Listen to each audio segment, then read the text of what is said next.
And the first item is changes to the agenda. Any changes to the agenda? The one thing I would just note before we get too far in is that we are live streaming the meeting, and it is being recorded on channel 17, just so that everybody's aware. Hang on, I got Joe waiting and Abby coming in, so okay, we'll let them in as well. So, but yeah, just so that everybody's aware, we are live streaming over channel 17, and it will be recorded, so folks can participate from home or tune in later. Hey, Joe.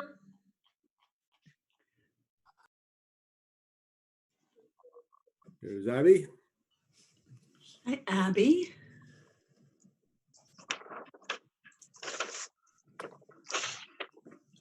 Is Joe Perrin on board now? I'm trying. Can you hear me? Yeah, I can there hear you you. are. I can hear Oh, you. okay. Hello. Okay. All right. Okay. So we've got Amy, Tommy, Abby, Sarah, Joe Perrin, and we got Joe Gamache as a guest. Hey, Joe Gamache. Hey, Tut, how are you? Good. So going back, sorry, I had the agenda up on my iPhone and it ran out. So no changes to the agenda. So public comment. Joe, is there something, Joe Gamache, something you wanted to address at the start that's not on the agenda? I'm not so sure that it needs to be done at the start. I'm just trying to understand a few things. I've got a few questions to ask.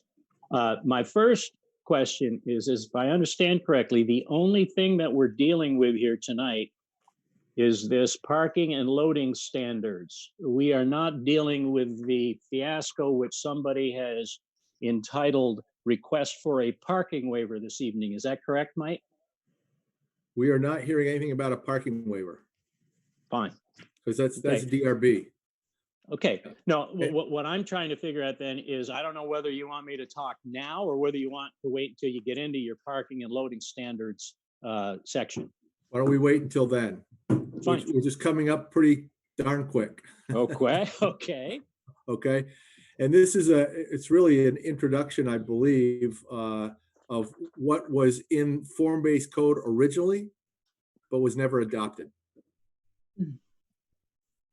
Okay. That's correct. So next item is approve the previous meeting minutes. I'm looking, everyone get a chance to look at those? If not, Eric, maybe you can throw them up on the screen. Yep, I'll put them up here. let me get to them here. So here's the previous meeting minutes. I'll get to the meat of the text here for folks.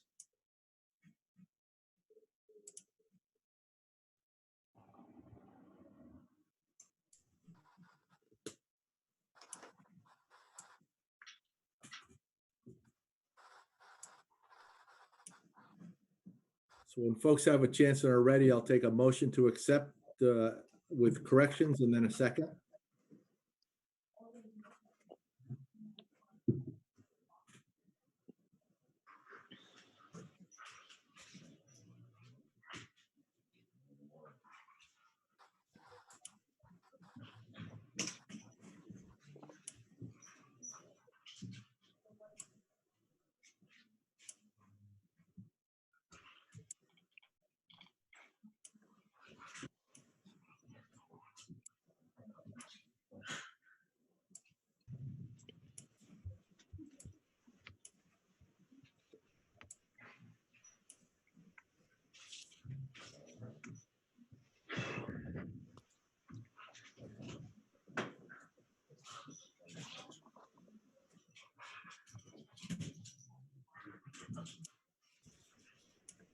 I guess I'll move to approve the minutes. A second? Thank you. Hi, Joe. Any comments, corrections, changes? Okay. I don't believe so. Okay, Been a while. Yeah, I know. I'm like, that was that long ago? Yep. What- Joe, you're young, you remember all these things. So if there's no further discussion, I'll ask all in favor of the motion, please say aye. Aye. Hi.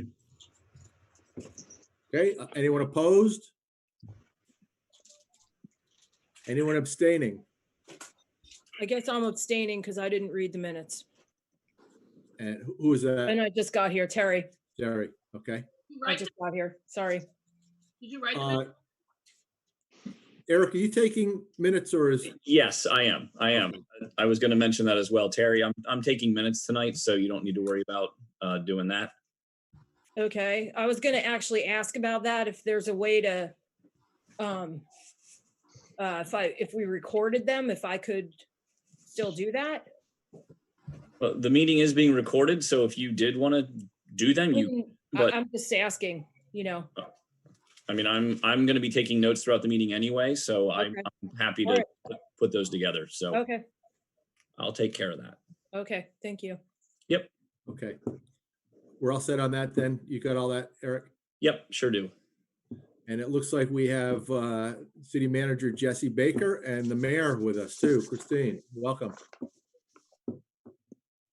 Thank you. Okay, next item on the agenda, as I have to turn my phone back on,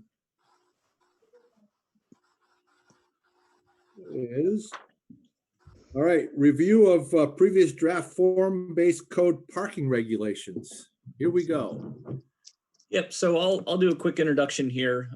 So at our last meeting back in March, I provided you with this document. It's also included with the agenda for tonight. Basically, these were the parking standards that were originally proposed with the form-based code, but were not incorporated into that final version of the code when it was adopted in 2016. So as we've been talking about parking and kind of what the standards are and how we might encourage either incentives, using parking as an incentive for affordable housing, or just creating a different standard for parking in the form-based code because it's intended to have a denser mixed-use pattern that focuses on alternative transportation. I wanted to bring this back before you again. So just to kind of talk about this and to see if there was anything in particular that we wanted to do with the parking standards for the form-based code. Right now, we use the base regulations, as I call them, for parking standards. So they're a little higher than what was originally proposed. Some of the information that was included in this original draft from back in 2015 was incorporated into the form-based code. So the areas that are highlighted in the text were actually incorporated into the code. It's just the kind of the standards of what the minimum number of spaces would be was not incorporated in. So I wanted to just kind of bring this back. Again, this was just introduced at our last meeting. We didn't really get a chance to have any discussion on it. So I wanted to have an opportunity for us to discuss these parking standards in particular, but also to determine if we wanted to, one, set new standards or different standards for parking in the form-based code. If we want to use this as the basis for where we start to kind of look at what those standards might be, or if we want to consider going in a different direction altogether. So that's kind of where we are with this. And I would say that the main, obviously, when you look at the document, the primary section that was not incorporated were the minimum standards, which set the different number of spaces for parking in the form-based code. The other components for kind of the shared use and tandem parking, things of that nature, were incorporated. So I will leave it at that. Eric, Eric, Eric, go if ahead. you could, before we get into it, can you, Yep. you mentioned the standards we're now working under. Can you just review those for us? Yeah, so basically, so for projects in the form-based code, let me get to that section. Right now, we require, for residential uses, it would be 1 space per dwelling unit, unless it's a 3-bedroom or larger unit, and then it's a 1.5 spaces per unit. Otherwise, it's, so for units that are 1 and 2 bedroom or studios, it's 1 space per unit. And then for every 4 units, it's 1 additional space. And we calculate that in increments of 4. So if you have 5 units, it's only 5 spaces. 6 units is still 6 spaces. It's when you get to 8 units is when you would need 2 additional spaces, because that's the second increment of 4. So it's 1 space per unit for residential units, and then commercial space, so that would be retail, restaurant, things of that nature, are calculated at 3 spaces per 1,000 gross square feet of floor area. And then office uses as another one, which we typically see are calculated at 4 spaces per 1,000 gross square feet of floor area. And this is Tommy, Eric. Where did those numbers come from? Are they in the code now somewhere? They are in section 4.12 of the code. There's a use table in there that sets the minimum standards basically for all parking. And so that is the one section, that's where projects in the form-based code go to get the minimum parking standards. Again, those are the minimum standards that we would require. People can do more than that if they choose, but that's the minimum that we would allow. Is there a max? There is no maximum, no. We do not designate a maximum number of spaces. And do you know why the minimum requirements that were in the code originally back in 2015, why was that changed to what is in the code now? You know, that's a good question. I've tried to research some of the history and see if there was anything that I could point to that that talked about when this was being adopted. And I looked back through a lot of the council minutes, and I couldn't find anything that pointed to why these standards were not incorporated into the final document. So I don't really have a good handle on that. I've asked some other folks as well, and they weren't really too clear on that history either. So I'm not positive. Tommy, I don't know what you recall, but I remember we had a lot of conversation about this at the time. And I don't know if it was a fact that maybe we were uncomfortable with where we're at and wanted to get the regs out. I just don't recall specifically. I don't know if you have any recollection. Well, I do remember that one of our goals was to minimize the parking requirements so that it was encouraging people not to have cars. That was part of our discussion. Now, people are going to have cars if they're going to have cars anyway, but that was one of the goals, is that if we had less parking, people would either bike or take public transportation. And when I'm looking at these minimum parking standards as compared to what Eric described, these are much smaller increments of parking that would be required. So I would ask Eric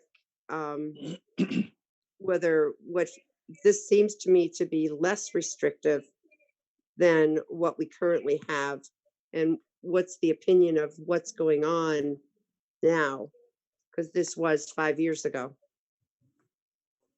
So definitely the minimums that were proposed in the original version here are lower than what we currently have. That is for sure. The other component that the standards that are on the screen talk about, which are not a part of our current regulations, are some of the shared use components.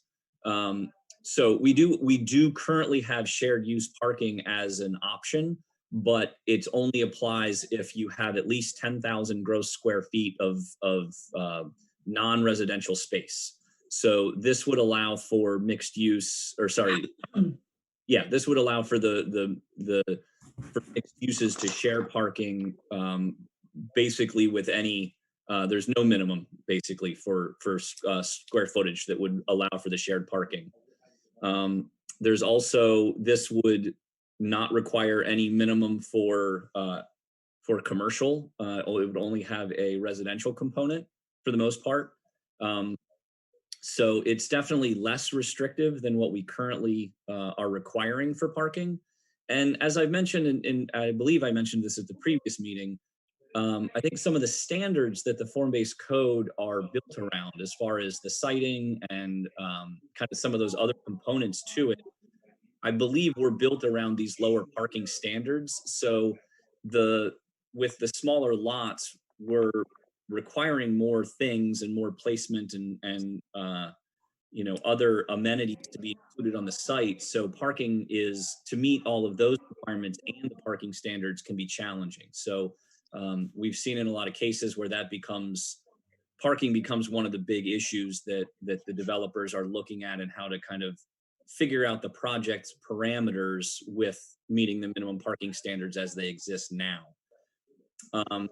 The other thing I would add is that we have talked about, when we were putting together the work plan for this year, we did talk about looking at incentives and what types of things we can utilize as potential incentives, either for affordable housing or for other priorities that the city may have. And one of the things we had talked about was looking at whether or not we could offer incentives through the required parking, that would either get the city more things that they want, for example, affordable housing, in exchange for reducing the minimum number of parking spaces.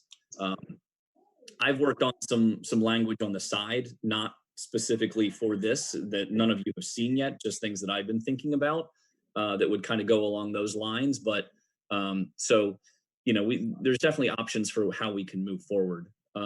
I think, Tommy, to your last question, in my opinion, I think it depends on the development, quite frankly, as far as whether or not the parking numbers are sufficient. I think in some cases, depending on the land uses that are nearby, and what the ability to share parking is important, and will help us.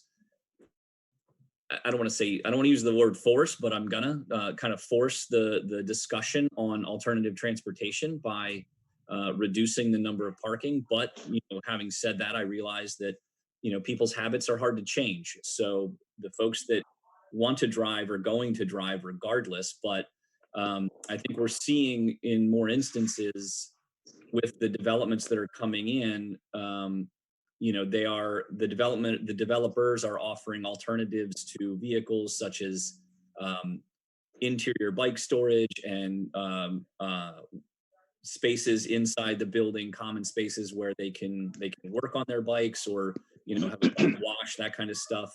They're being located near public transit, so that's an option. Exploring car share as an option as well. So I think it really depends on the project, but overall, in my personal opinion, I think the parking numbers could be reduced to help encourage that density, and potentially use it as an incentive to get some of those other items that the city may want as far as priorities are concerned. So, but that's my opinion. So, Well, just as another memory is when we look at C1, that was one of the considerations that we put in there to what our thoughts were at the time. And Mike, correct me if I'm remembering this erroneously, but if there was the opportunity to share parking with someone, if they could be within the 600-foot walking distance, that would enable some more flexibility. And we thought that, I remember thinking that that was a good compromise, so that if a couple of developers wanted to share some parking, they could do that. And we do allow for shared parking.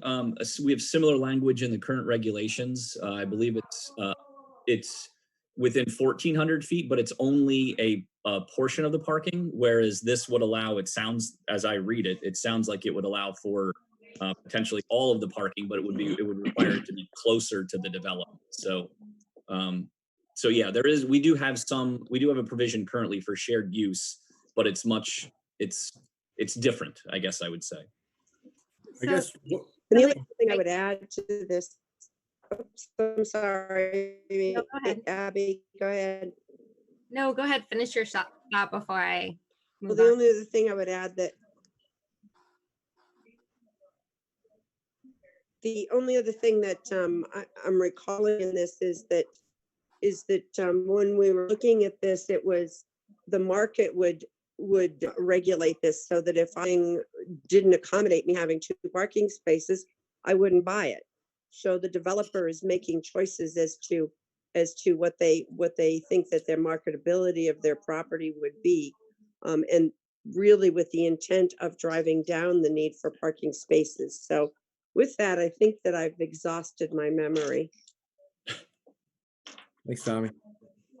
Abby, did you have something you want to add? Yeah, I mean, so I feel like the elephant in the room is like, it's all great if we can get people to not drive and to choose other forms of transportation.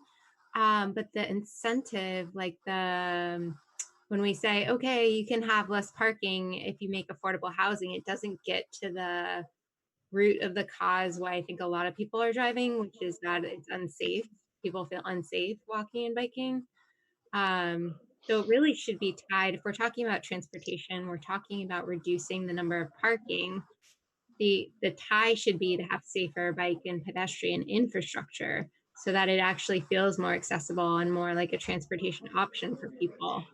So what we need in the city badly is like safe biking facilities.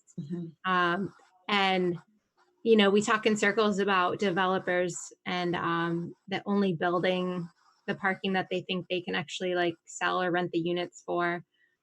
But with this on-street parking being accessible, theoretically to their tenants, that becomes an attractive place for tenants to park when there might not be enough parking on site. And without the bike lanes to facilitate biking or good pedestrian sidewalks for walking, it seems like we're giving them a benefit of reducing parking in this example, just if they do affordable housing, but it doesn't really get to the root of actually getting people not to drive and therefore making the whole thing work. So it'd be nice if we could tie any parking waiver exemption to them contributing to a fund where the city could maintain sidewalks or build bike lanes or something that's more, tie it to something that's more equivalent to what we're trying to get at, which is like a dense, walkable, bikeable city. So let me ask you this, because this is all being done piecemeal. So, I mean, if Main Street was all, and the gateways were all being done at once, what you're suggesting makes sense, but because it's piecemeal, you've got someone building, well, let's look at what's going on. Upper Main Street, you've got a building, and then you go down a block and a half and you've got some other stuff being proposed. Then you go down 2 blocks, and when it all gets filled in is the problem. So in the meantime, you're not going to address those issues until and unless Main Street gets totally reconstructed. And so I'm not sure how you quite do that at this point without the infrastructure in place. Well, that's why it would have to go like in when I lived in Georgia, they had developer requirements in the state of Georgia. Developer requirements that if the developer developed property that didn't have sidewalks, that it was part of the project to develop sidewalks, you know, to a certain standard on their property. And it did end up being like sort of piecemeal sidewalks, depending on when things developed. That's why I think it makes more sense to have them contribute to like a fund that the city could use to put in like a length of bike lanes or maintenance of sidewalks. So, wait, just to be clear, so you're saying that if there's a reduction of the parking, then the developer has to put in money for that to compensate for that? Is that what you mean? Yeah, because Eric's example was like if somebody wants a waiver, like in lieu of that, say a developer asks for 2 less parking spaces than what's in the zoning, could they say, okay, well, the city wants more affordable housing, so I'm going to build 2 less parking spaces and I'll put 4 more affordable housing units.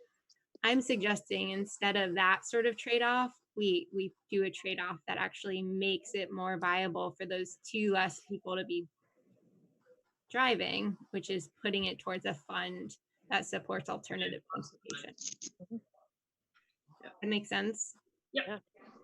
The other thing, sort of going back to what Eric said a little bit, I don't know if this is what he meant, but that, and the same along your lines, Abby, is there a way to say if a developer puts in spaces that are for car sharing? So in other words, you advertise your space and say, we're encouraging a car share within this. So you give them one space for car share. So in other words, they have to have a car share program within their building somehow. Is that what I'm saying? Yeah, that's definitely a TDM strategy that Burlington uses for developers in Burlington that want to reduce parking. They get a car share Vermont car and they have to the developer has to back it if it doesn't get a certain amount of use. But that's like one of their TDM strategies in Burlington to reduce parking for developments. So one of the things that when I read through these regs, the lack of required parking for commercial, it cuts me the wrong way. And the reason is because I know initially we were talking about, well, we've got street parking to accommodate that or whatever. What's happening though is, from what I understand and what I see, like up on Upper Main Street where Juniors is, and great thing across the street, the parking is overburdened on the street.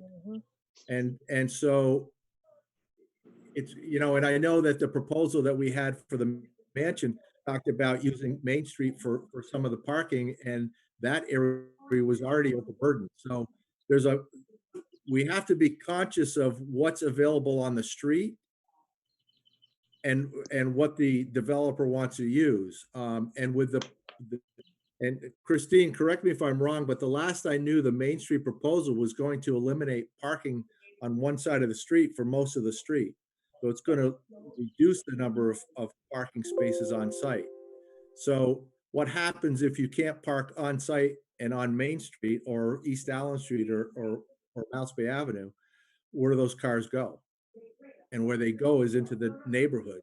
And that's one of the things that's mentioned here. It's mentioned all over, is being careful about the impacts to neighborhoods. And we've had this conversation before. Christine, I'm sorry if you're still there, or Jesse, am I correct about the Main Street? Yeah, it's going to reduce the parking. I don't know the exact amount, but like rough, I don't know, close to half probably. Yeah. So anyone else Mike, jump in? Terry has her hand raised. Who's that? Terry. I would like to speak. Sure.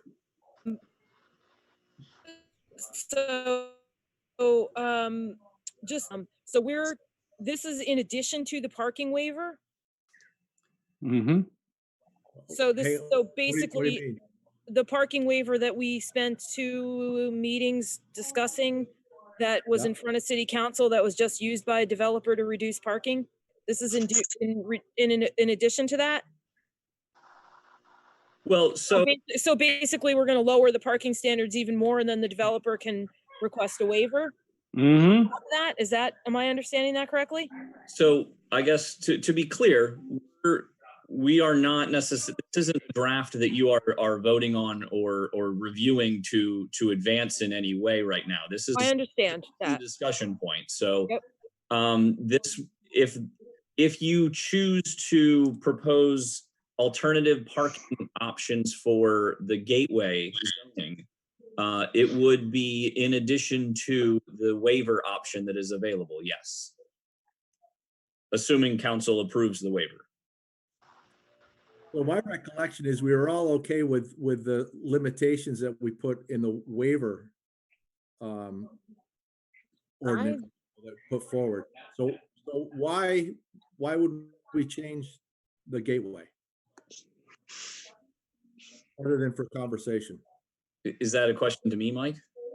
Or, Yeah, I guess. So I think the idea here is that the gateway is really intended to be a different type of development pattern where we're encouraging use development, we're encouraging additional density, we're encouraging and trying to create an area that is where alternative transportation can be utilized so that people are looking at biking and walking and taking public transit or car share or whatever else they may be interested in, but really trying to focus or de-emphasize the vehicle, the passenger vehicle as the primary mode of transportation. Really what the idea is that we would incentivize and make these, the gateways would really in essence become a place where people could live, they could potentially work, they could potentially shop and do their day-to-day, get their day-to-day needs all in one location. So they would really not even necessarily need to have a vehicle to go anywhere during the day. So, creating an environment that's de-emphasizing the vehicle over alternative methods is really, I think, what the idea is with the gateway. So, having a different set of parking standards is potentially one way to get there. It was obviously something that was considered originally, and is that's something that we in planning circles is looked at as one of the ways to get some of those mixed use developments to go, and the density and with density is you need people. So parking is often identified as one of the biggest deterrents to getting that density because it's very consumptive of land. So going back to Terry's question, don't we do that with the parking waiver? We can. The difference would be that the waiver requires a separate process to reduce below the minimums, where this would set different minimum, which may be able to accommodate what the developers are looking for already. So they may not need to go through the waiver process or even want to go through a waiver process. So we could make the parking requirements of form-based code match what's allowed by waiver, so that they can't go any lower. In other words, they already have the waiver in the form-based code. I guess I'm just looking at two ways we can go. We can leave parking the way it is, and throughout the city they have certain requirements. We could change the parking in the form-based code to either matching what the waiver would allow or something higher so that they could still have the waiver. Am I misinterpreting or? No, we could also, we could potentially also incorporate different standards for the form-based code, and as part of that, take the waiver option off the table for properties in the gateways. That could be part of the regulations, is that it's the waiver is not an option for reducing parking. I see that the mayor has her hand up as well. Eric, I was going to say something similar, like if we considered a reduction for the gateway areas, we haven't approved the waiver at the end of the 180-day period, that could simply cease to exist potentially. If we had different standards in form-based code, does that get rid of the need for the waiver? And now we know what we're working with versus the waiver having some more ambiguity about what can be done.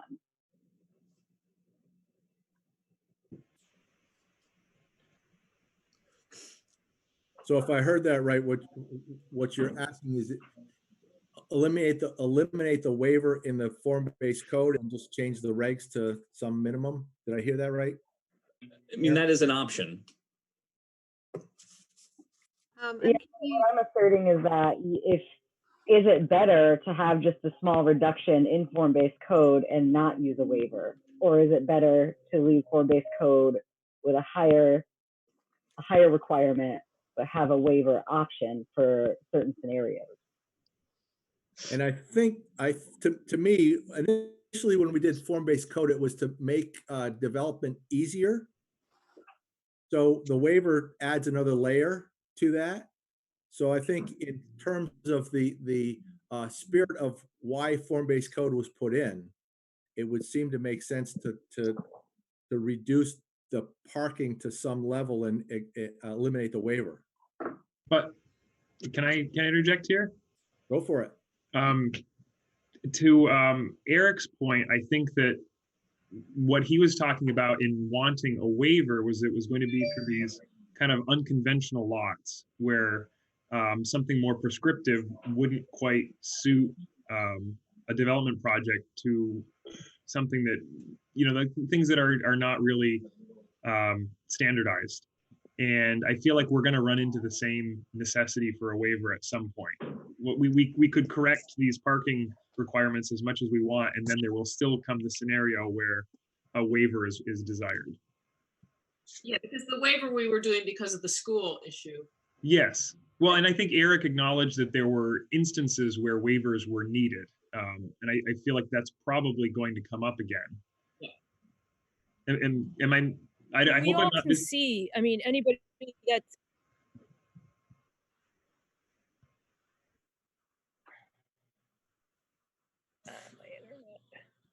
I can't hear Terry.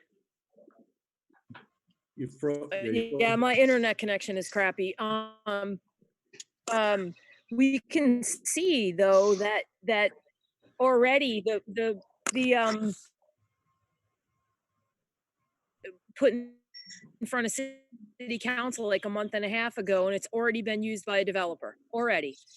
And it was used by the high school. That was, I thought, we tent for these unusual situations, and clearly it's not as difficult for a developer to use it as I was under the impression that it would be. Yes, exactly. And that was and that was, frankly, that's really disappointing.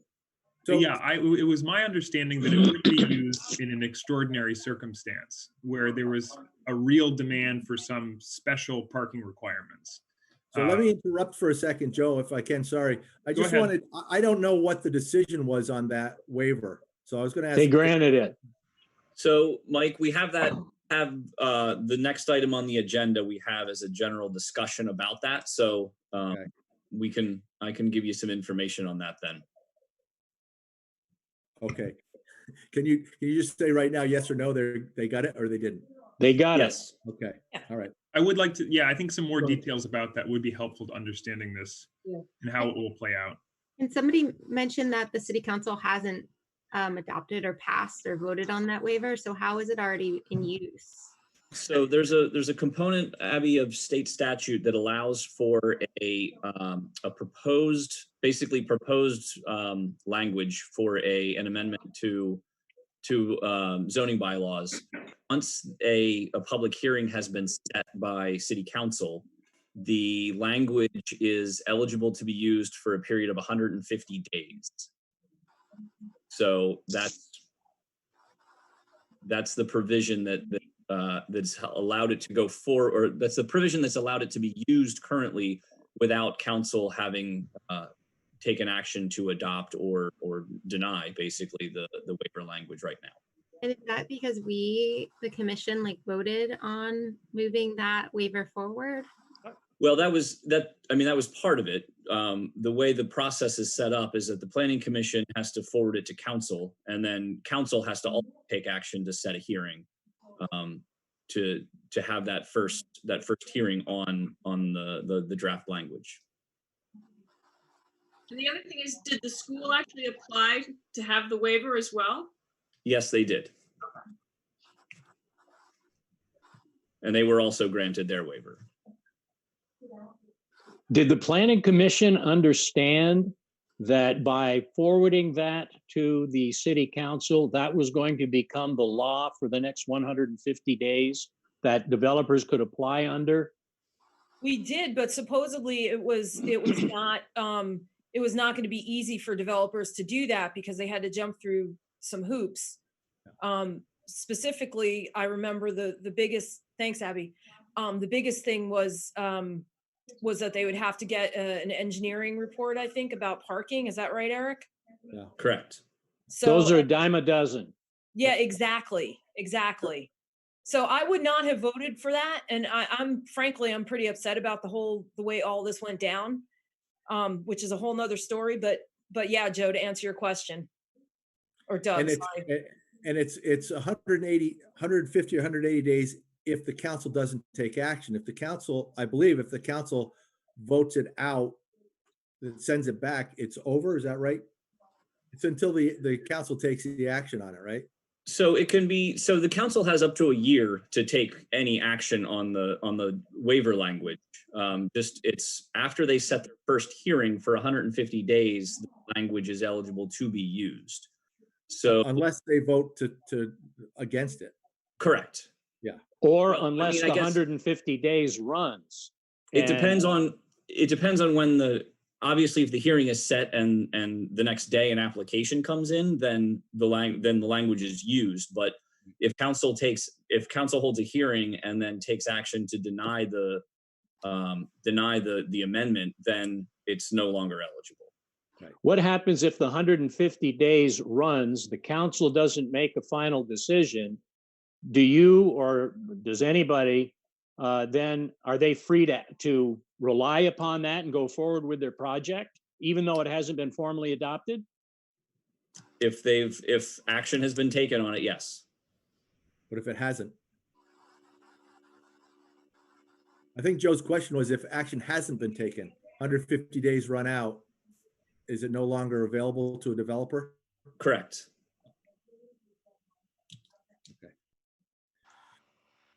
Okay. Any other thoughts about this? Because there's no action here tonight. I think that the question that I'm really looking for tonight, or the answer that I'm really looking for, the feedback anyway, is whether or not we want to go forward with establishing a different set of parking regulations for the Gateway zoning district, or continue the current process that we have, which relies on the regulations that are in place currently.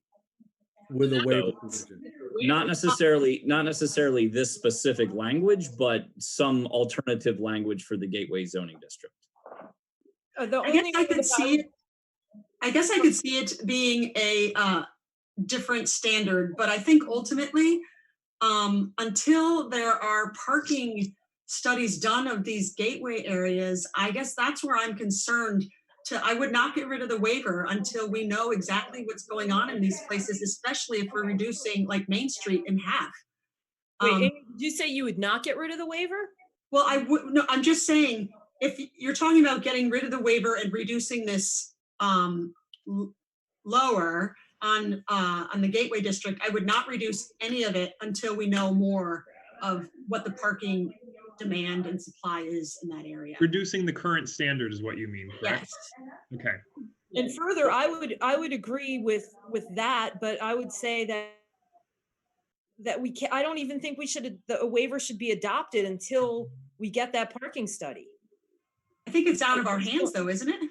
Well, it isn't. I mean, I think if enough people tell city council that they don't want it, then it's not. I mean, if city council listens to the people, then it's not, right? Is that right, Eric? Or Mayor? Well, so council has another hearing scheduled on the waiver on the 15th. So they have not taken action yet, and they have up to a year to take action. Or if they don't take action within that year, it would basically fail for lack of action. You say that's June 15th? I believe that's correct. Yes. Now, is that the meeting, Mike, at which you're supposed to go and explain the planning commission's concerns to the city council before they may want to take action on that? That was already. Well, that was that was supposed to be in March, but didn't that meeting get canceled because of the COVID? As far as I know, I checked all of the minutes of the meetings and even reviewed a few of the films today, and you weren't on any of them. So you haven't Right. been there, certainly. Right. And I thought No, that Mike, was you a couldn't directive make of it. the council, of the planning commission, that they wanted you It as the was. chairman to go and explain that even though this thing got pushed forward, there are a lot of concerns that the planning Yep. commission has. Yeah, and I know I couldn't make it, and so I left that into the hands, I believe, of the Eric and I'm going to throw you under the bus, Christine. I think just to let the council know what our concerns were. Yeah, and we had that discussion, and that is part of the reason that we're having another hearing, and we discussed potentially having another hearing even beyond that, depending what public participation looks like. Having some concern that maybe people at the moment won't be able to turn out or just won't be paying attention because they're distracted by the bigger pandemic scenario. So I would certainly anticipate going at least at that point if it's a you know, an in-person thing or Zoom, and making sure that the city council understands that we had a lot of concerns. But I believe, I haven't looked at the tapes, I believe that was conveyed to the council. I actually don't think it was, because I spoke to a city councilor about it, and it doesn't, the minutes don't reflect that the amount of concern. We talked about that for at least 2 meetings that I was at. Maybe you guys discussed it in January when I wasn't at the meeting. I don't know, because I missed 1 meeting, but I know in February and March, we talked about this. Yeah, And well, and when I we don't feel, based and on what I read in the minutes, it doesn't look to me like, at least for myself, my concerns were relayed to the council. And when I spoke to a city councilor, I reached out to a city councilor and had this conversation about this topic. And that counselor doesn't even remember that coming up, that there were any concerns from planning. So I'm really concerned about the process. To Terry's point, I think it was rather unanimously felt that we were apprehensive about granting waivers, but we were going forward with this to allow the school to not hold up that project, because we knew the dire consequences for the school and what that would mean at large for that, but we were worried about other implications down the road. right.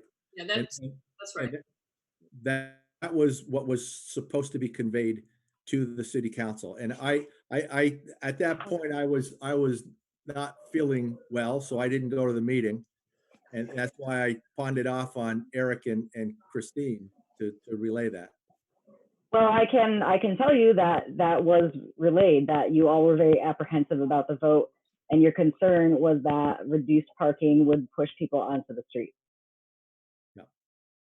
So at the next hearing, we're going to have to make sure that it's clear again what our concerns were, and you know, we can all go or you know, again, I don't know if it's going to be an in-person meeting at that point or if it's going to be a video one, like, you know, like have been going on. So at this point, Joe Perrin, I'm sorry, you started to say something. Well, just to the mayor's point on this, I think part of it is it's not entirely my concern that it's just going to push people onto the street. One of the things is, and I heard Abby was talking about it earlier, about creating a walkable city, is that we want to have services and trade in the city that are accessible. And so that's what facilitates walkability, is that everything is within reach. It seems to me that a lot of what I hear, the mindset with designing the commercial spaces in the form-based code, everything's a coffee shop in mind. And we're designing parking and, you know, we're designing the proportions of it based on that. And I don't think we're going to get a really diverse economy in our city out of that. So I guess to me, it still falls into the issue of, if you put commercial in, Where are Mhm. they gonna park? Yeah, and theoretically, on-street parking, however limited it may be with our restructured Main Street, should be available to the businesses, not developers pushing out Residents. their residents onto the street. Right, so or they their have commercial tenant. on-street, on-site parking is what you're saying. Yeah, Yeah, Yeah. okay, Or their commercial tenants, which is what just happened right. with this waiver that was just granted. If you read it and listen to what was said at that meeting, the development, he said there's plenty of parking on Bellevue Street, and that's where they're gonna end up. And it's gonna change the character of that neighborhood, and that was the reason I was not in favor of having a waiver in the first place. Well, So that's another thing that, I'm sorry. Go ahead, Joe, Okay. come on. No, that's another thing that I think you folks really have to understand. Section 701 of this parking and loading standards entitled intent is totally worthless. It is not an enforceable aspect of the code. So you can have, I want all cats to go to heaven in here. That doesn't matter. They are, whoever's going to be interpreting this code, there's no enforceability to Section C. Avoid adverse parking impacts on neighborhoods adjacent to redevelopment areas. And then you combine that with Section D, maximize on-street parking. They're totally inconsistent. If you want to put Exactly. teeth behind these things, take this Section C, Yep. avoid adverse parking impact on neighborhoods adjacent to redevelopment areas, and make that one of the criteria that the DRB has to find before they can grant a waiver. Because what happened here is there was a large turnout from Bellevue Street and from George Street, the streets that are going to be affected by what DeGest is trying to pull up there at 355 Main Street.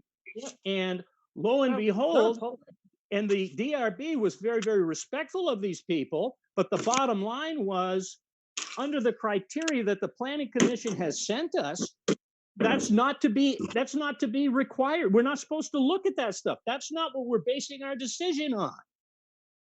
So how are we, with our intent being not wanting to have an adverse parking impact on neighborhoods?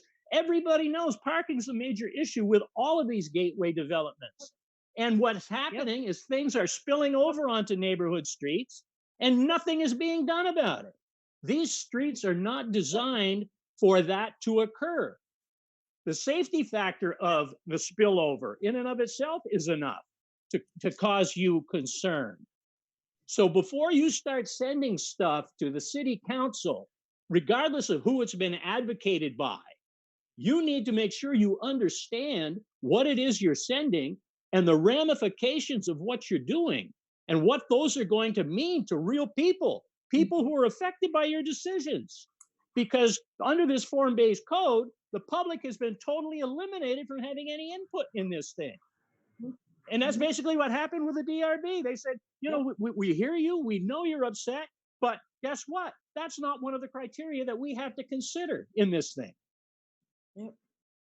Well, that's eye-opening, to say the least, Joe. And I think from my recollection of our conversations before we sent this to DRB, that was our big concern. So we may have to go back and look at that, just what you said. How do we put teeth into making sure that the DRB looks at that? If they're not looking at it as a criteria, why not? And how do we make sure that it's in the regulations that it is a criteria? Because that you need to make it one. I'm That's what sure I'm saying. Eric is the one who's the one who prepared the draft that you looked at. Look at what the criteria is. It doesn't include the big thing they're concerned about is there going to be an effect on-street parking? They didn't say anything about neighborhoods. That's why I'm saying before you send this stuff forward, you need to understand what you're doing and the potential ramifications. And Mike, you and I had this discussion and you said, Joe, you're looking at it as a lawyer would look at it. You're right, I am. And you, as the Planning Commission, who is responsible for preparing and sending this stuff onward to the city council, should have your own legal counsel to discuss this with, to run these situations by so that you understand what's going on. Because the city council has a lot on its plate. I'm not saying they're going to just rubber stamp everything you send them, but how many things that you've sent them have they sent back? How many things have you sent back to Vorwald saying, this is nonsense? We're not going to agree to that. You guys you gotta be able to come up and you gotta stand up to these people, or else they're just gonna roll all over you. Wait, Joe, I want to just say that we did. As I said before, we talked about this at least 2 meetings that I was present at, and I can say for myself that I was not a fan of that waiver, and I don't want to speak for anybody else, but we debated it for a long time, and it certainly wasn't our intent, to do that, and I don't even know what good it would have done for us to for me personally to not vote for that, to not say to push it along. But I'm not in favor of this. I'm with Abby. Like, unless we are gonna have some kind of incentive for not driving, then this is ridiculous, and you're right about pushing cars into the neighborhoods. I'm concerned about that. I also think, go back to what Amy started out a little while ago with, is that we are a bunch of people with opinions about the parking, and we're not getting the professional eyes on the greater picture of how this should be dealt with. I mean, we know we've batted around ideas about, residential parking or alternate time of the street parking, but there are formulas that people have used before in many cities in many situations. And I mean, I kind of, agreeing with Joe too, to an extent. It's just, we are doing this pretty blind as a group of people, and we should. He's right. But the thing to keep in mind, the ink wasn't even dry on that draft before Jess had already filed his motion for waiver. Exactly. Who represented the seller of that property at the closing? He wasn't talking about that. He was all set and ready to go. If you hadn't given him this gift, he would have done that development regardless of this. Exactly. This is a godsend to him. Exactly. Yep. In the last meeting I was at, everyone had, brought up these same concerns. I think I missed the March meeting. Is that the one when the council or the commission moved it forward? No, it was in February, Abby. It was in February. Okay. I mean, were you at the meeting where David Epstein spoke about the project for the high school? Yes. Okay, so you did get that. It was at that meeting that we moved it forward, because I remember there being a lot of hesitancy to even have like a public forum around it, which I thought we were voting on, like for it to be brought in front of the public so that the school can move forward. But I don't think I realized that we were actually moving it as a recommendation to city council. Well, I not to speak for you, Abby, but my general impression was that this would be something used rarely. It was conveyed to us that the DRB rarely grants variances. And so there would have to be extremely good reason for a variance to be granted. Right. And it seems like in the decision that we're talking about here, we're all kind of shocked because it's a pretty predictable outcome. That wasn't any extraordinary circumstance. Joe, why do you think that this document was named a request for a parking waiver as opposed to a request for a variance regarding parking? The law applicable to variances, and I can tell you because I've litigated many of these cases, is almost impossible to meet for a very specific reason. You've got a duly adopted code to say nothing of. It's all you got to do if you're a developer is throw a bike rack out front or be on the bus line, and you're automatically, from the minimums, you're already dropped down 10% in terms of your required parking. Now, that's not enough. So what they do is they've named this thing a request for a parking waiver as opposed to a variance, because it's impossible to meet the variance language that is dictated by state statute. That's what's going on here. This is an end run. Well, it may be, and we got caught up in it, obviously.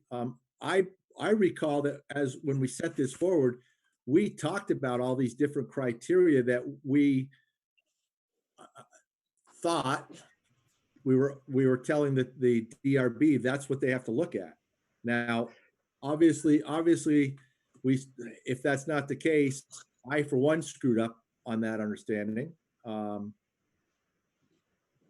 can we see what the criteria is? Eric, can you pull up the document? No, Mike, you're not wrong. That was all incorporated. Here were the standards that you all discussed and put forth. The standards, that's not a variance standard that you have there. This is something that you dreamed up. Joe, this is a parking waiver. It's not a variance. This is what I understand you're calling it that, but if you look under state law, that's exactly, you have an existing zoning bylaw and you're trying to circumvent that. Hence, it is a variance. And you don't want your developers to have to go through what is required under a variance because they can't comply with it. The easy thing to say is because in order to prevail under a variance, all you have to show is that you can make some use of your property. And all you got to say is you can't do it. Just drop the number of units down by 5 or 10 and only have 50 instead of 75. Then you might qualify for a parking variance. So I guess, okay. The criteria you have listed here is totally different than what's required for variance. That's correct. This is required for the waiver. You can call it anything you want. It's a request for a variance, Mike.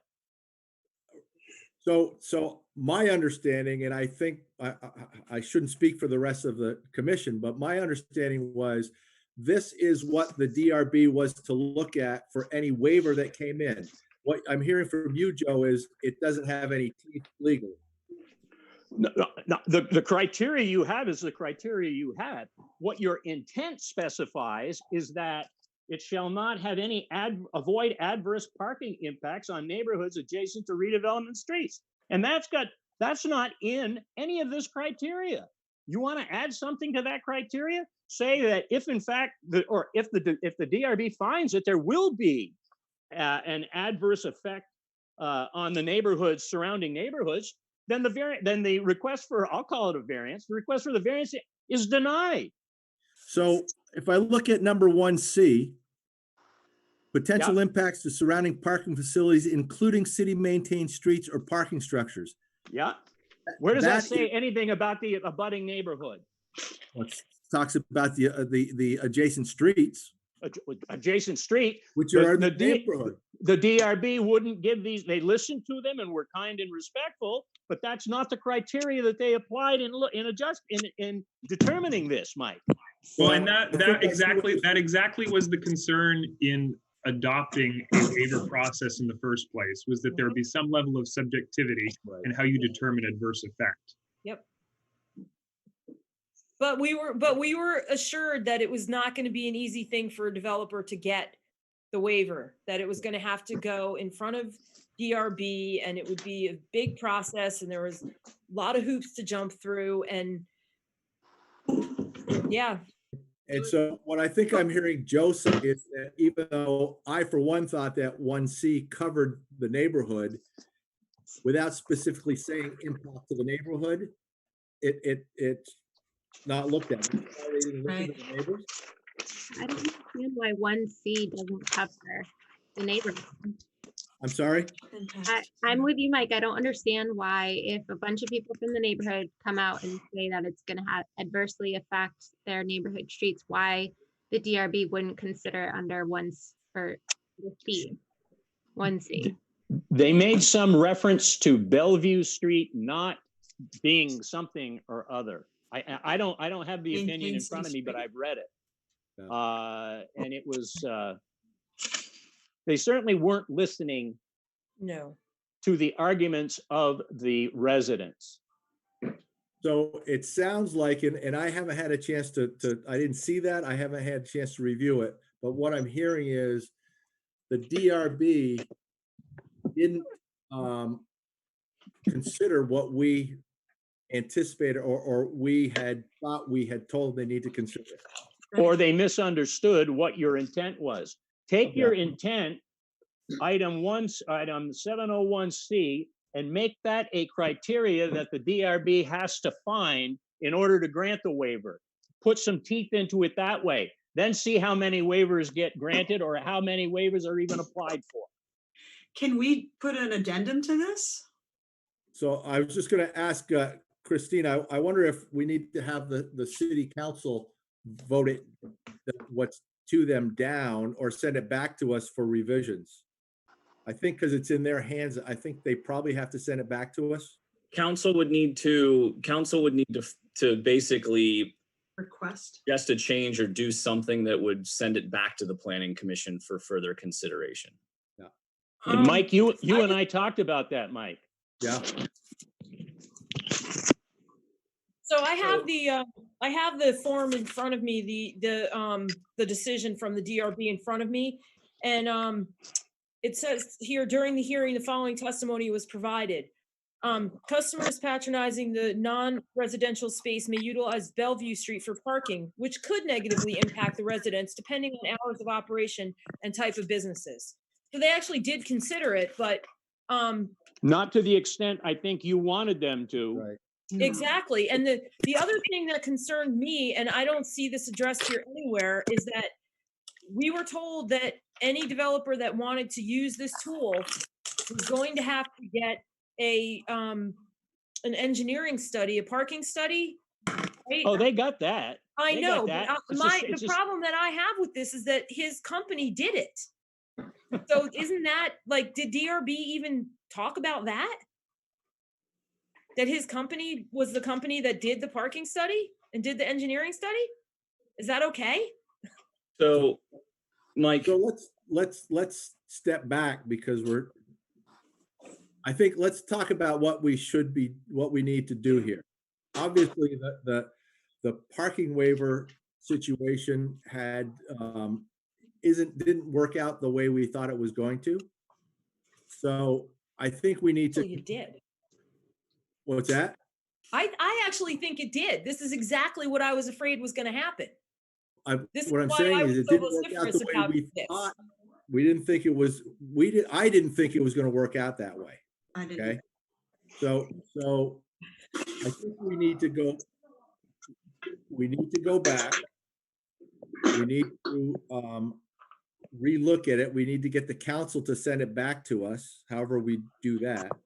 And then we need to look at the parking. The thing we started talking about initially was, do we want to change the parking regulations for the form-based code and eliminate a waiver in that zone, leave them the way they are? And we also, no matter what we do, we have to address the language of the waiver. But forgive me for interrupting here, but at this point, it is effectively in the council's hands, correct? that's correct.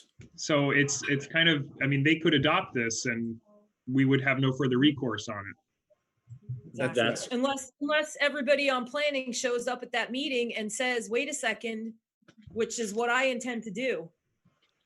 And I don't know about anybody else, but So that's the thing is we could make a request to the city council to either vote it down or to send it back to us for Further revision. study. But the question here is, would the council listen to us? Because it doesn't seem that the Development Review Board listened when Terry spoke about her impressions of the use of the waiver. I think the council, I hope the council would listen to us, given the concerns that we bring forward to them. Okay. So, Mike, can I jump in here real quick? I Yeah. hope so too. I just want to not lose sight of the agenda here. Just for my clarification, since it sounds like we've moved on to the next item, I want to get some clarification on the Planning Commission's position on what you all want me to do, if anything, regarding parking for the Gateway zoning district. If we're putting a hold on that until we have more information, potentially through the parking study that we're hopefully getting funding from the UPWP for, or do you want me to look at other alternatives like some in lieu, or just put together a list of what options might be available at this point to be considered going forward? So I just want to get some clarification from you all on this so that I know what I am doing going forward. Can I ask a question? Sure, Joe. Just for my own understanding, Eric, if I understand section 702, minimum parking requirements, reserved parking, under residential, a minimum of 0.75 or 3/4 of a parking space per residential unit shall be provided. To me, that means if I own a residential unit in the Gateway District, I have to provide, if it's one unit, I've got to provide 0.75 parking spaces, correct? So let me interrupt Eric for a minute, because that was what was initially proposed. That was what we're talking about. That's not adopted at this point. No, I understand it, but I'm just trying to understand it Yeah. from Yeah. what it is you're talking about, because I think if in fact it's the way I understand it to be, the results can end up being totally absurd, and you may want to just scrap that whole thing. Well, yeah, it's 0.75 spaces per residential unit and no requirement for commercial space. I understand that. So I own a residential unit, a duplex in the Gateway District. I'm required to provide 1.50 parking spaces only, correct? Well, under this, yeah. Yeah, under this version, which is what they're asking you to look at and give them direction on. So if I've got a duplex and there are two people living upstairs, living downstairs, all with cars, there are 4 cars, all I got to provide is 1.50 for 4 cars. That's what this says, but I we're understand. not taking action on it. And the question is, what do we want to do at this point in time? And that's why I'm trying to explain, Mike, what my concerns are with this, so that then you can make your decision on whatever you want to do. Okay? Go ahead. I'm sorry, I misunderstood what you're doing. Yeah, no, okay. So now I own a single house in the Gateway District, which calls for 0.75 things only. That's all I've got to provide. Now I rent that space out to 6 or 8 college students, graduate students, who all have cars. Mm-hmm. So now we're dealing with 8 cars, and all the landlord or the owner has to provide is 3/4 of a parking space. That's exactly the situation. It's not in the Gateway District, but this is what I'm dealing with in the residential district with the old Critchlow house. That's exactly what's going on. And there's nothing, and I understand the difference between Gateway and residential. I understand that. But the example is the same. I mean, if there are 8 cars and all I have to provide is 3/4 of a parking space, does that make any sense at all to anybody? And Joe, I think that point has been brought up too before in discussing.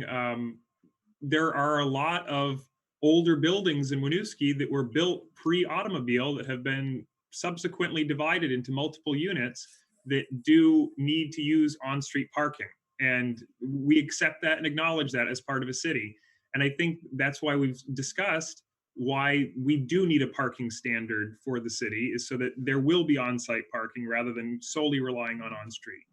But the problem you run into in that, Joe, is that no tenants are going to ever, when they're paying $1,500, $1,600 a month, are going to agree to play musical cars at the morning and at night when people are coming in and out. So everybody parks on the street. Nobody parks in the driveway. I witness it full well. Weaver Street is like that up and down. People don't park in their driveway, so they park on the street. Yep. And they park right up to the apron, so you can't see when you're coming in or going out. There should be at least an ordinance saying you can't park within 2 foot of any apron if you're going to do that. That's off topic. That's off topic of the agenda. Can we rein it in here? Yeah. Thanks, Mayor. So, all right, thanks for the comments, Joe. Personally, I think we should put this on hold until, well, let me ask this. Parking study, what's the schedule on that, or is there one at this point? Well, at this point, we're waiting to hear about the funding. As when I was on the UPWP steering committee, I believe all of the projects that were listed were forwarded onto the full CCRPC board, but I don't know what action they've taken at this point. It's on the agenda for next week. So assuming that does get approved, the funding would become available July 1st. And then we would look at working with the RPC to identify a consultant to work and refining the scope. So probably starting, I guess, also depending on kind of how businesses are allowed to start again anyway. But I would think probably the earliest we would see anything happening on that might be August, September timeframe. Yeah. So personally, I think we leave what we have alone, because we have parking regulations in place right now for Gateway. I think what we need to focus on is the whole waiver thing that we just talked about. Um, that's where I would go. So I would say to Eric, let's not do anything with these parking regs right now, but let's concentrate at our next meeting on the waiver. Anyone I on would the, agree. does that sound good to everybody on the commission? I agree. I'd like to just add though that if it, just kind of like Abby said, just in the back of all of this, I think if we're really trying to promote a city that's walkable and bikeable, that anything that we do, we should really be trying to focus on connected streets and complete streets and really focus on that and making sure that that's part of the plan instead of more on-street parking for developers. Terry, if I could add to that, in that parking study that is being proposed if funded, is there an expectation that that vendor or that contractor who gets it would propose alternatives for us? So I don't believe that is part of the scope right now as far as parking standards. There would be, I believe we included some language that they would provide some assistance on developing parking management strategies, whether that be additional enforcement or eliminating parking on certain streets or trying to encourage parking for other streets. Those types of strategies I believe are included in the scope, but not anything as far as regulatory mechanism for the number of required spaces. Will that parking study also look at like bike parking and other alternative forms of transportation or just cars? I think right now we have it as for just cars to really kind of get a handle on what our available capacity is right now and what the potential demand might be and where the two kind of overlap. Eric, do you have a scope of work or Heather, whoever's doing it, a scope of work drawn out for that? I have the application. I put together the UPWP application that has kind of a general scope in it and some rough kind of, I think you've seen the UPWP applications before. So Yeah. Let me ask you this for the next meeting. Can you send that to us so we all Yep. see it? Yep. If the grant is allowed, do we have the opportunity to weigh in on the scope of work that will be done? So to some extent, I would say yes, to help kind of refine it a bit. The scope was put together initially to kind of help set the cost, which will establish some of the match requirement and kind of the base available funding for it. So depending on what level of amendments to the scope might be considered, I think that could have an impact on the funding overall. So, that's not to say that it couldn't be tweaked a little bit. So I think it would depend on how much of a divergence from the scope that was presented would be you would be interested in looking at. Well, the whole key is that we're going to have a finite amount of funding, and so Correct. we can't do everything we want if it's going to cost more than the funding that we have. So, but I would think that I would hope that any input that we might have would be taken into consideration and run by whoever the vendor is to see if it could fit within that budget. So, okay, so are we good at this point? This parking that you sent to us, we're going to put on the table for now. We're going to stay with the parking requirements that we have, and our next thing is going to be I'm not sure when our next meeting is going to be, if it'll be before the 15th of June or not.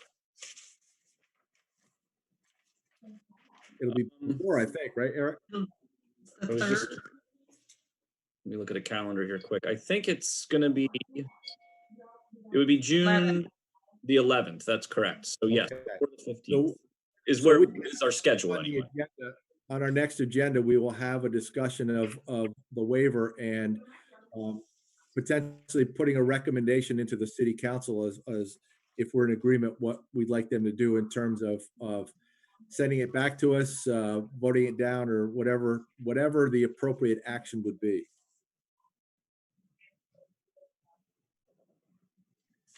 Makes sense to anyone? Anyone want to jump in and tell me what I missed on that?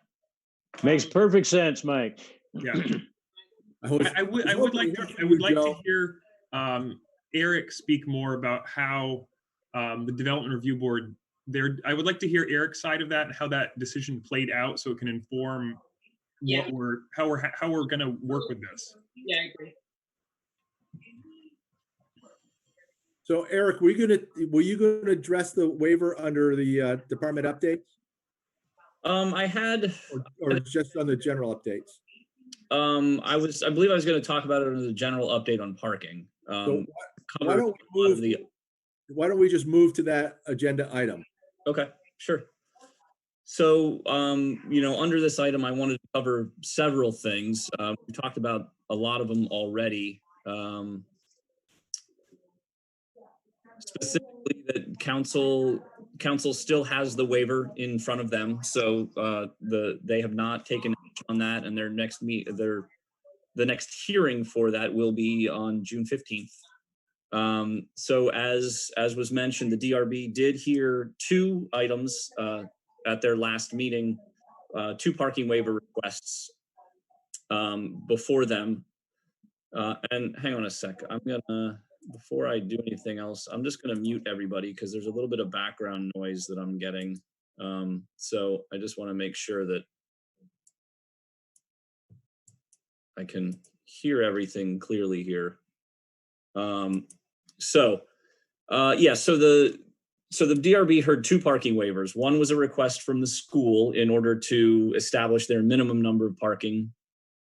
And the other was a request to reduce the number of parking spaces for a project at 355 Main Street at the corner of Main and Bellevue.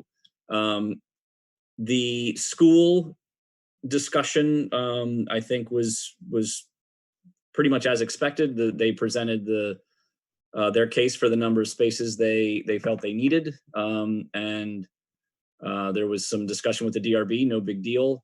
The other project, the 355 Main Street project, I believe Amy and Terry were both on that call as well. So they both participated in the hearing. Also, Sarah provided some written comments in advance of that meeting that were shared with the DRB. And I guess actually Amy and Terry both provided written comments that were also provided with to the DRB and was included as an exhibit in their final decision. The DRB ultimately, so basically the request was to reduce the total number of parking spaces required for that project by 6, below what was already being accommodated through other parking relief. So the project would have required 37 total spaces for 30 units of residential development and about 3,000 square feet of mixed of office and commercial. So mixed use building. So the developer was proposing 31 spaces on site. Part of the discussion with the DRB, and it was not a unanimous decision, but part of the discussion that the DRB had was that one of the items they noted was that if the developer wanted to, he could still further reduce the parking through the shared parking option that's in our current regulations. That allows for up to 10 spaces. I think it's 10. It's either 10 spaces or 20%, whichever is greater, I think is how it's written. Of the required parking can be off-site as long as it's within 1,400 feet, and there's an agreement in place with the property owner where the parking will be located. That was actually noted at the meeting as well, I believe, and the developer indicated that he was not interested in pursuing that, mostly because that limits the development opportunities for those adjacent properties and potentially then jeopardizes the spaces that he has available. So for example, if he were to have an agreement with the bank across the street from his property for those 6 spaces, and then the bank decides to redevelop and he loses his 6 spaces, then he already has his development built, but then he has to figure out where those other spaces need to go. So it was not that was not an avenue he was interested in pursuing at this time. So he went with the waiver option. So the DRB noted that he could still further reduce the parking. One of the other things that they had talked about was the fact that he was providing at least one space for every unit on site, and he noted that the units were going to be primarily studios or really small one bedrooms. So the likelihood of multiple people living in the units was either going to be slim for some of the units, but not impossible. But generally, the parking needs wouldn't be there for multiple vehicles per each unit. So as part of their deliberation, and without getting into a lot of detail here, since that's not really a public deliberative process, but the DRB generally felt that the information that was provided by the developer in his study and in his reporting that analyzed other projects that he's done and kind of the market research that he has done was adequate to meet the justification and to meet the needs of the project. One of the other items they talked about was the fact that he's going to have access control on the parking lot. So even if he added additional spaces, those additional spaces to accommodate the customer or client portion, basically of the non-residential space, they wouldn't have access to the parking lot anyway because of the controlled nature of the parking already. So it wouldn't be of a benefit, and the patrons would still be parking on street. The adjacent property owners on Bellevue also participated in the hearing. They were, I think, primarily concerned with the aesthetic of the building and the development itself, more so than the concerns about on-street parking. That is not to say that they were not, that they had no concerns about the on-street parking. But they also participated in the project review committee meeting and shared concerns about the aesthetics of the building more so than and just kind of the size of it and proximity, more so than some of their parking concerns.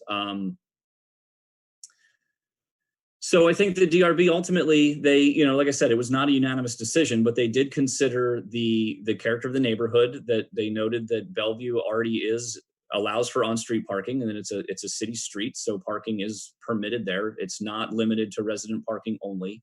They noted that the development would eliminate 2 curb cuts on Main Street, thereby potentially adding more parking. Ultimately, that'll be determined when the final Main Street plans are finished, but this does create opportunities now for additional parking to be added in front of the building as well. And I think ultimately the potential use that would be included on that ground floor commercial is unknown at this time. So it may be that it's not a type of use that requires a lot of long-term parking, and therefore it may turn over quickly. But that's not known at this time. So I think they did weigh all the considerations of the standards that were outlined in the waiver, but ultimately they felt that there was justification for granting the waiver, which they did. So that's kind of the general overview of that DRB discussion. I think it really fell to the fact in a lot of cases that that the developer was accommodating enough parking for every unit to have at least one space on site. So that was, it wasn't as if he was trying to reduce it well below what would even accommodate the residential units that were there. So with that, I will. Folks. Anyone have a question about that? Terry has her hand up. I've got one. So, Eric, if you could, I can't see who's got their hand up. So I can see it, Mike, as the host. So Okay. Terry had her hand up, and now. Thank you. Terry, go ahead. I'm just wondering about the concern that I raised, and I think Amy raised about the independent study that they provided that was not really independent, if that came up at all, and how do we future? Because that It seems did. like a conflict of interest. Nope, that did come up. That was discussed. The DRB kind of felt that, again, this is, they did talk about that, and they noted that there was an independent evaluation from another engineering firm that looked at the study and the report, and the information was also provided to our Public Works Director and to the Regional Planning Commission, who also felt that the information was at least consistent with engineering practices, and so they felt that those independent evaluations were sufficient to support the findings that were presented. Who else had their hand up? Joe, Joe Gamache? yes. Go ahead. Eric, 2 questions. Did you actually participate in the DRB deliberations of this thing? As the staff, I am there to support their discussions and to answer questions. My understanding was that, and maybe I'm wrong, my understanding was you weren't supposed to be present when they were deliberating, nor was anybody from the city. Is that different for a DRB hearing on that we went through on Main and Mansion? Yes, because that was an appeal of my decision. So me being involved in that deliberation did not seem appropriate. So in this case, it's not a decision that I am making. So I'm there to provide support to the members of the DRB. Okay. My second question is, if I understood you correctly, you said there were going to be 31 units in there, plus the commercial space and some office space? 30 residential units, yes. Now, 30, so there are at least going to be 31 people when that place is full, just in the apartments, right? 30 at the 30. most. So where are the people that come to visit those 30 people? Where are they going to park when they come to visit them? I would guess they would park on the street if they're driving. I'm not sure. Which street? In front of that, or on Bellevue Street? Probably Probably Bellevue, because there's a Bellevue, bus stop up in front of the. Yeah. I can't answer that question, Joe. I'm not managing the building. Okay, those are the only 2 questions I had. I think I wanted to build off that one, which I didn't quite understand, was looking at I guess my more concern was for the commercial and the office space. Understanding that the studios wouldn't produce, maybe they wouldn't have as many cars, but really I felt like they were looking at a number of spaces in a specific time period instead of, he said his office space, it was maybe his managing of, he would have that as his management space, and maybe there would be 2 people. But he's not going to stay there forever. And these places will evolve over time, and they're going to change in and out. So the amount of spaces need to support the flexibility of whatever that is going to become.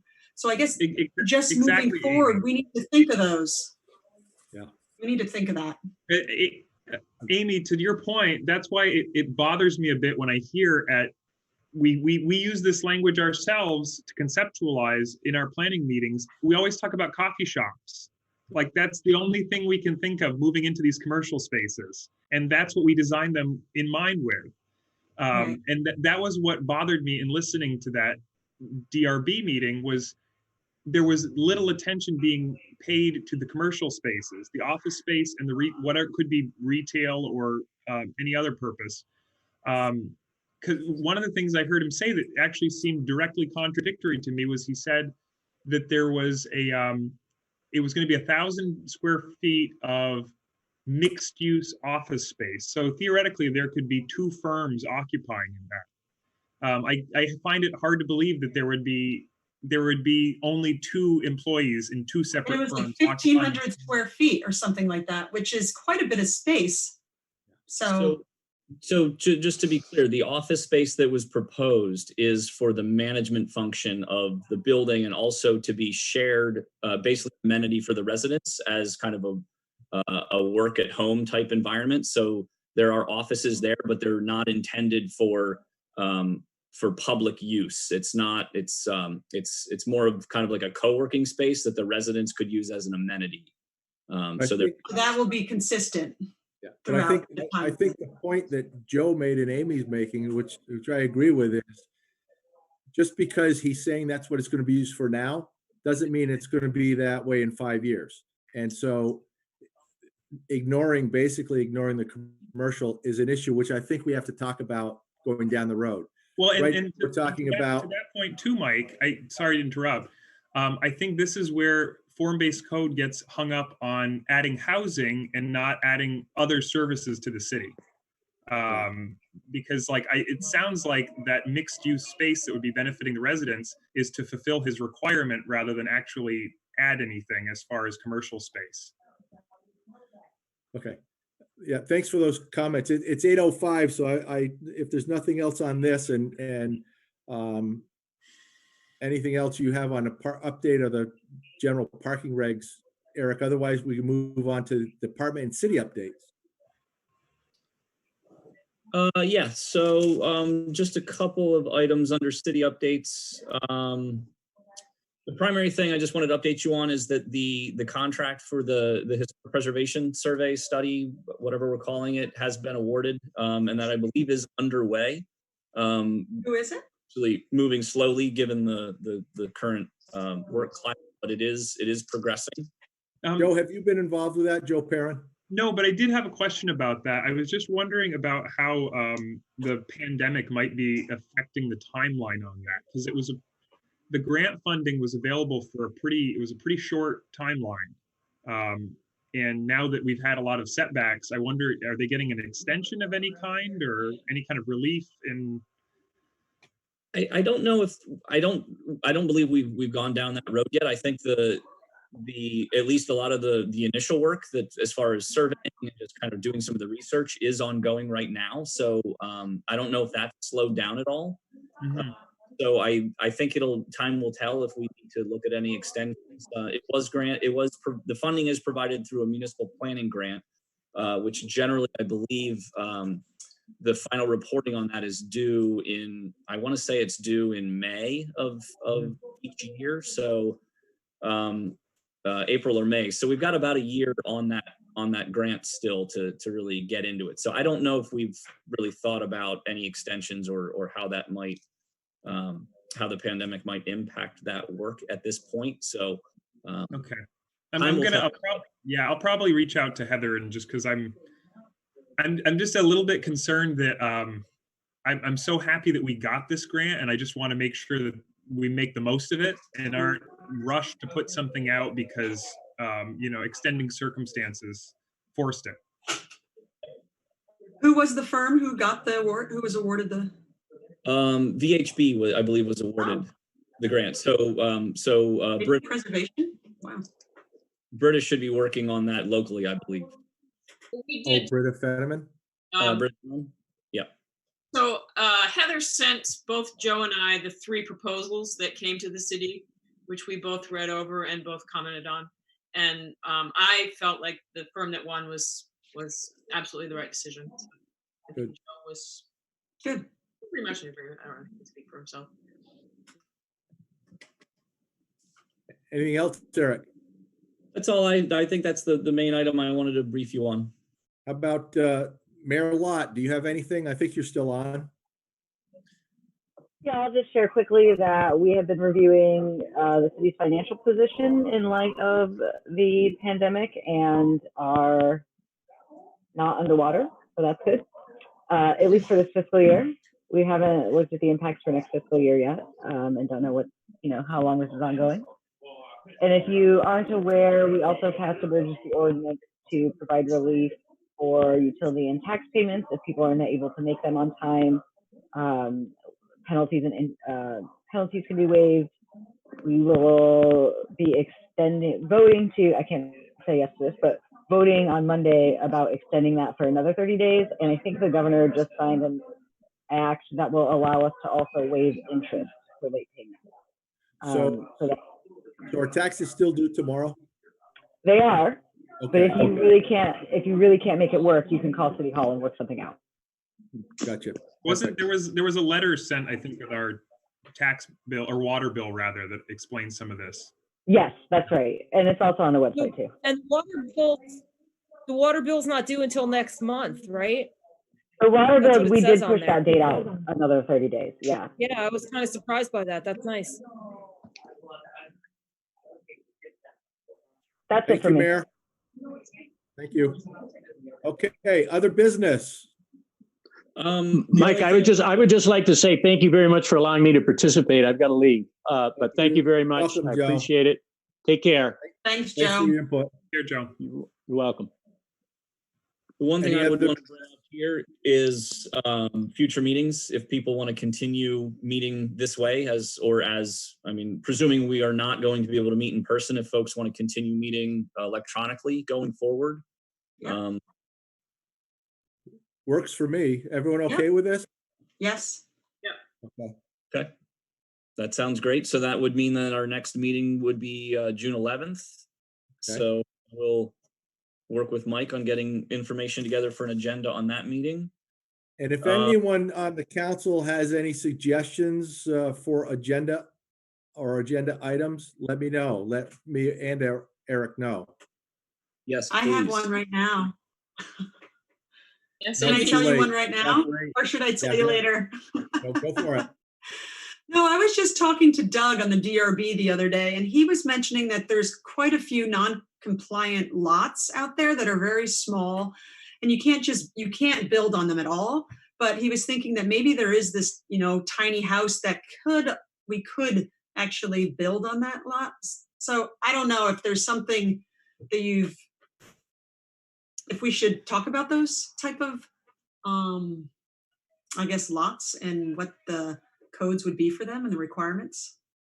So we don't prohibit any type of development like that.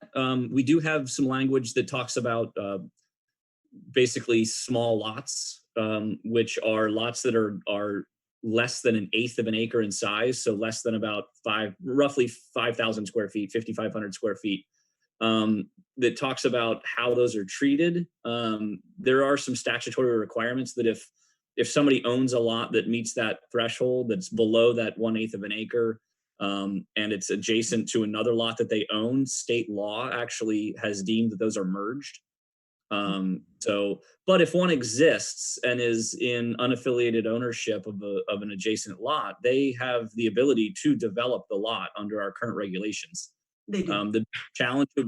The biggest challenge would be meeting the setbacks for smaller lots, but they could get a dimensional waiver from the Development Review Board to reduce the setbacks to allow for development to happen. But otherwise, there's nothing that would prohibit a small house or something like that being built right now. Okay. Eric, So is you that can regardless build of tiny size? houses. Sorry, Amy, Eric? what was your question? No, I was just there's no square footage minimum you can build. That's correct. Not in the zoning. There may be something in the building side, but if it's a single family residence, I don't believe there is any minimum size requirements. Okay, great. What was your question? No, Mike? No, I was just gonna ask if there's no minimum size. So if you had a 2,000 square foot lot, you could build on it theoretically. Because some towns, I think it's 0.08 acres or less, you can't build on. There's something about that.